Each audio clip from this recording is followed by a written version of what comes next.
L'ombrello alla fermata. Ivo è un uomo tranquillo. Ogni mattina Ivo va alla fermata dell'autobus. Oggi il cielo è grigio e l'aria è fredda. Alla fermata Ivo vede un ombrello nero vicino alla panchina. L'ombrello è chiuso e sembra pulito. Ivo guarda l'ombrello e poi guarda intorno. Non vede nessuna persona vicino. Ivo pensa: forse l'ombrello è di qualcuno.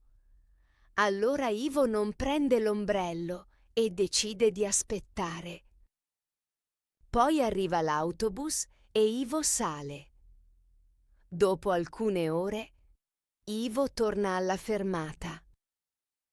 Ora il cielo è ancora più scuro e inizia una pioggia leggera.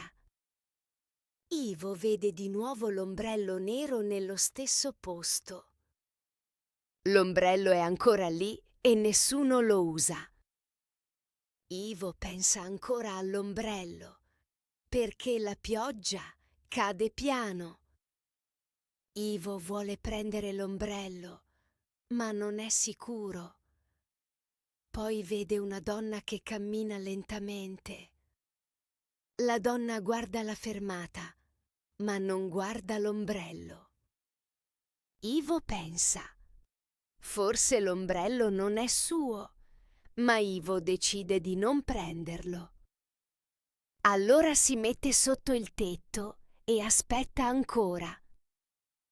Più tardi, Ivo torna alla fermata una terza volta. Ora la pioggia è forte e il vento soffia. L'ombrello nero è ancora lì, vicino alla panchina. Ivo guarda l'ombrello e poi guarda la strada. Non ci sono persone. Ivo pensa che l'ombrello è lì da molto tempo. Pensa anche che qualcuno può tornare. Ma poi pensa che l'ombrello può bagnarsi.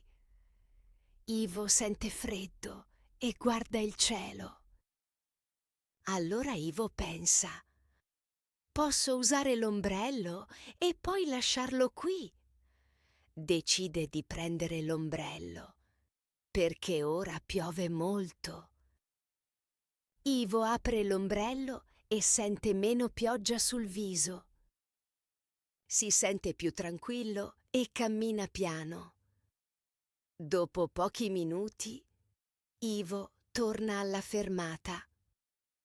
Chiude l'ombrello e lo mette nello stesso posto. Ivo sorride, perché l'ombrello è ancora per tutti. Poi l'autobus arriva e Ivo sale. Durante il viaggio, Ivo pensa che una piccola decisione può aiutare. Guarda fuori dal finestrino e si sente calmo mentre la pioggia continua.